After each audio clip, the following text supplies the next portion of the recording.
So I was scrolling on Instagram and I saw a post by UNC for Life. There's a bunch of different UNC basketball accounts, but I saw this post and it was drop your comments down below on what you think of the season. So I made a massive comment and I'm going to go over what other people said. Starting with Cia_Will14. This is what he said. I'm going to go over like 10 or something tweets or whatever. Hopefully, Ingram comes back and maybe develops a little more of a as a playmaker / shot creator. Jalen will be a big-time floor stretcher at the 4 position, like a non-dirty Filipowski.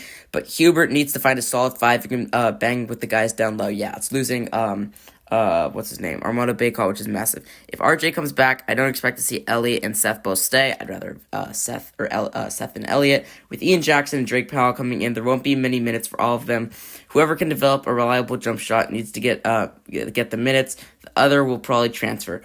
Would also love to see Withers come back. His energy off the bench was big. Yeah, I totally agree with this. I think Jalen Withers, he's too skinny to play more of a modern 5 position. I think probably a 4, maybe stretch 5 would be good for him. And personally, I think Seth Trimble is better than Elliott Cadeau. I said this in the last video. If RJ stays, I expect the starting lineup to be something looking like this, like RJ Davis, Seth Trimble. We'll see where Ian Jackson can fit in, and Drake Powell, and then Jalen Withers, Jalen Washington. And we'll see where those other new guys coming in, but I think that's pretty good. I like where he's going with that one.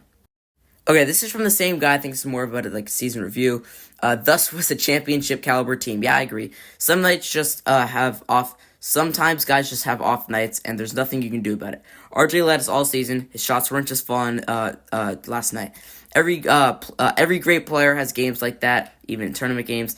Ultimately, we had a few bad plays. Bacot missed dunk, Withers missed 3, that cost us the game. Alabama played an incredible game of basketball that didn't allow us to make mistakes and still win. Still proud of this team and who we were. Excited to see what Hubert puts on the floor next season. Yeah, definitely was a championship caliber team. I think it was a team that could have won it. I mean, we saw what happened a couple years ago. It was an 8 seed. But yeah, it was those bad plays, like that Withers 3. I don't know why he shot that. Armando Bacot's missed dunk. That's not one that he misses a lot. I mean, he missed a couple dunks here and there, but a lot of bad mistakes down the stretch. And yeah, Alabama, they're such a good scoring team. They weren't going to allow us to make those mistakes like that and still get away with a win. And then at the bottom from Simon Carley 1, a great team with even more potential. We just got outplayed and outcoached last night when it mattered. Sucks how it ended. Yeah, they did outcoach us. They outplayed us too. I mean, I don't think they outplayed us by much. It was just some few dumb mistakes that really just killed our season. But yeah. This is one I can totally relate with. Biggest takeaway is Coach Davis didn't know how to put the best lineup of the players on the court at the same time. Trimble and Cadeau are my favorite players, but they shouldn't be on the court at the same time because both of them aren't good 3-point shooters, and all of them why Trimble didn't or Cadeau couldn't play defense the entire second half. Okay, that's really confusing, right? Pretty much what he's saying is Trimble, Cadeau, he likes them both, but they shouldn't be on the court at the same time. They both can't shoot well. They were both shooting well because they were daring him to shoot. I think that was a little... one of those little moments they had, but yeah, he does not put the greatest lineups as a Tar Heel in at the same time. You know what I mean? Okay, next one from Kim Chance-Haver. Kim, I don't know how to say that.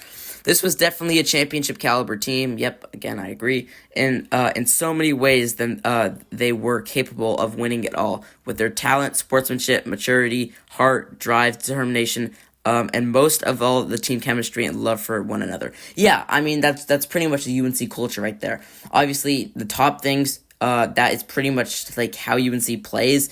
Determination, definitely. Chemistry, Armando Bacot, RJ Davis playing with each other for the last 4 years is massive, and a few other guys like Paxton Wojcik in that mix also.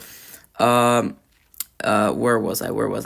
Last night was a typical, it seems surreal. It is such a shame that Bacot and Davis had to go out in a game like this. We don't know if Davis, though. The lineup Coach Davis had in at the end with Cadeau and Withers out, there seemed incapable or inexplicable, and was a fatal error. But he has been an excellent coach most of the year. It was great year. It was a great year and a great team, and they radiated joy. So sad it had to come to an end like this. Okay, sorry about that. That was really confusing the way that guy wrote it. But yeah, I mean, I do agree. Like, Withers being out there at the end, a bit questionable. I feel like Jalen Washington should have gone more minutes. And we should have rested Davis and Bacot earlier, too. This is from Grasso Mike 11. It was a good run. The team's weakness was playing against big athlete guards all year. Yeah, that's so true. All teams that have really good guards, maybe besides Duke, Clemson, they beat us once. Syracuse beat us once. Those are some good guard teams, but yeah, we struggled against those teams. And Alabama exposed them out on both ends last night. Still almost got the W. The missed Baycott dunk and the bonehead Withers 3 at the end of the game were both large. RJ had a great year. His jersey goes up in the Raptors, but his worst night to have his worst game. Cormac Ryan was what he was all season, streaky. And Cadeau was a non-factor as he couldn't hit water in the ocean when shooting. He needs to be in the gym all summer working on that J. If he can develop a consistent jumper, he's going to be very dangerous.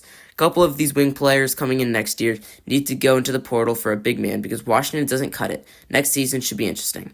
Yeah, I agree. Next season will be interesting. Washington, it would have helped if he could play some minutes. I mean, he's more of that shooting guard. But again, Washington, he's so big, but he's also so skinny. He doesn't have much muscle. He can't boss around guys on the inside.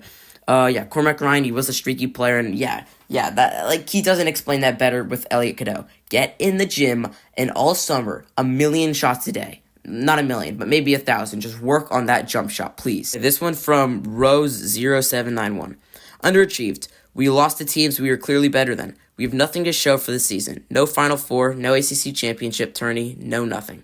I'm not sure if I agree with this. Yes, it was underachieved in the end. We did lose to teams we were better than, like Syracuse, Clemson. We were better than Alabama. We were better than that team. We should have beat them, but it all came down to those mistakes, as I've seen in other things. And we do have stuff to show. I mean, Sweet 16 appearance, obviously that doesn't mean much to the franchise. Regular season ACC doesn't mean much. Second place in ACC, which isn't amazing. But this isn't much to say right here, but I don't know if I agree with this. Come on. Okay, this one from jpresley_15. Feel like we need more shooters. Cormac and RJ are going to be gone. Oh, this is another one where it's like not well written. We need to go to the portal and find some shooters.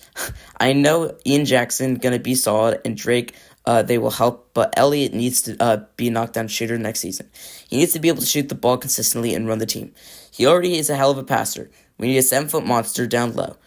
We get those things, and maybe we'll be right back to where we were, and maybe even better the next year. Yeah, I agree. Jalen Withers is not going to cut it. He didn't actually say that. That's what the last guy said. But we do need a 7-footer to start. Ian Jackson, he's going to be good. Drake is going to be good too. Drake Powell. Elliot Cadeau, he needs to shoot better. He already is a great passer. We know that, but he needs to work on that part of the game. And everybody's saying, like, in these things that RJ's not going to come back. I don't think he will, but there's a chance. Obviously, Cormac Ryan can't come back, but I think it's a pretty good take here from jpresley_15. Okay, this one from the Crown for Dalord. I don't know how to say that. Great bounce back season after last year's disappointing season. Yep, last year was definitely disappointing. Need a back to the basket big man to complete Washington, who should be that stretch four. Hoping RJ and Ingram return. I don't see Seth or Elliott leaving. Ian Jackson and Drake Powell will give them depth on the wings. Hubert Davis knows how to work the portal. Yeah, he does. Then that's actually good to bring it up. He does. And getting that 5 is massive. I think if RJ comes back and Ingram comes back, I think RJ, Ingram, obviously, I think I forgot to say him. Maybe Withers in the starting lineup, Trimble, and we'll see if we can run Cadeau as like that 6th man type of guy who comes off the bench, runs second unit. And if he does that and he works on his shot, I think next year could be massive for him and the organization, because we'll see. And I'm also going to try and find my own thing now. Okay, this is what I said. It was an odd season. It was nice to have a bounce back after last year's horrific run. I thought we should have started Seth over Elliott, though. I just love his energy and how he fits in on this roster. Getting RJ a rest, though, early in this game would have made a big difference and could have been the spark to get him a few of those threes to go down. The worst part is losing Armando and Cormac. Paxton Wodrick played some good minutes, too, last night. Next year, though, Harrison is going to step up and be the main guy if RJ doesn't come back. The two Jalens will have bigger roles, and we will see who gets the minutes with Ian Jackson, Drake Powell, and possibly James Brown coming in. Go Heels, and hopefully next year we can finish it off. Yeah, I agree with my pick the best. I'm the only one that said Seth over Elliott, but I love them both, and we'll see. We'll see what happens next year. It would be nice to have James Brown come in, too, for like a big guy, a little size. But he maybe be the backup, too, just because Jalen Washington has a little more experience over him. But we'll definitely see what happens with all these guys coming in. We'll see who comes in. and it'll make a big difference. I think the main thing is just we'll see if RG Davis is going to come back. I'm praying he will, but if not, we understand that's the next chapter of his life, trying to declare for the NBA draft. And we'll see where he goes. If it would be the Warriors, that'd be beautiful. I doubt it, though. But that's it for this one. This was a fun video to make, just getting all these little, just finding all these little, like, clips from people, and screenshotting them and just going over them. So that was sick, but thanks for watching, and peace.